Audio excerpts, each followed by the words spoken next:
Back in the day, movies based on video games were ridiculed. Often lacking solid plots, and just not meeting expectation, movies based on video games for a while had a harsh rap to them. But recently, we've seen a good turnaround. There are some movies that are based off of games that actually do stack up to people's expectations pretty well.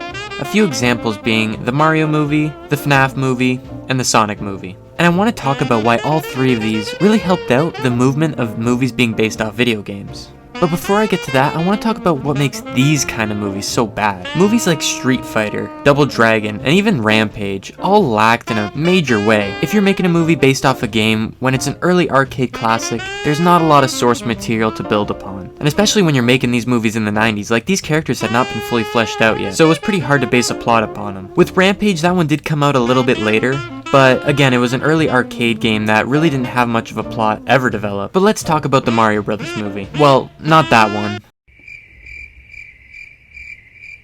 Alright, fine, we'll talk about it. I think what makes this movie in particular really bad is they tried to mix Mario into a real-life scenario and didn't fully flesh it out at all. The story itself, as usual for a gaming movie, was not very good. The characters, on the other hand, were pretty atrocious. And I know I've gone over it before, but here's some comparisons to what they put in the movie versus what they actually look like in the game. When the Super Mario animated series came out back in the 90s, they actually mixed Mario in a decent way with the real world. They didn't make the real-life Mario overstay his welcome, and they focused more on the animation.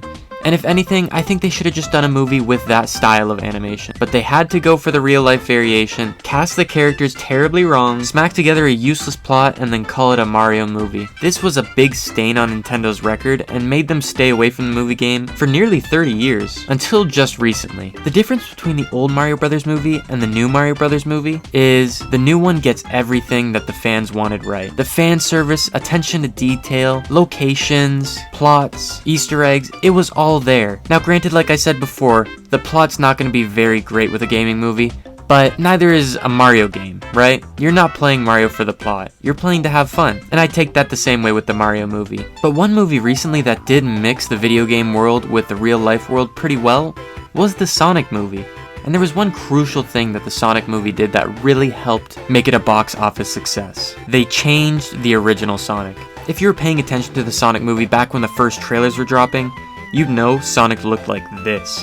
Not only is this not even close to Sonic's true appearance, but it also in general just looks hideous. It's not close to a hedgehog, it's not close to Sonic, it looks closely related to Smeagol honestly, and it just was not accepted by the fans. So what the Sonic movie did right was they put more budget into reanimating the whole movie just to make sure that the Sonic movie went off without a hitch. Because honestly, if they used this, no one would have watched it. This movie would have been an absolute bust and they would have lost out on a lot more money and not had any sequel opportunities. But since they changed it, not only did the movie succeed, but it also gave room for 2 more sequels. With a third one coming up, it looks like the series was a success, all from making sure the movie was perfectly polished to the fans' likings. Because that's who's watching these movies. Fans. Which brings me to the FNAF movie. Now this movie, to someone who didn't play the game, would probably not make any sense at all. But to fans of the series, this meant the world to them. I enjoyed watching every moment of that movie, looking for every Easter egg, and enjoying the creation that I'd been waiting for several years. But my friend who came to the movie with me, who never really played the game, thought it was very strange. And I mean, I can't blame them. It's a PG horror movie based on a video game that they've never played before. To an outsider, it was a very difficult movie to watch, but I sure had a great time with it. One movie that I do hope turns out well is the Borderlands movie. I'm very excited to see it personally because I really enjoyed my playthrough of Borderlands 1, and I also really like Bobby Lee, so it'll be interesting to see him in the Borderlands setting, right? On top of that, Kevin Hart's usually a good lead, so we'll have to see how that works. It doesn't seem too closely based off the plot, but maybe that'll be for the best. We'll just have to find out though. If they could take the advice from this video today, then I think they'll be in good hands, but we'll just have to wait and see. Thank you for watching, merch link in the description, and I'll see you in the next video.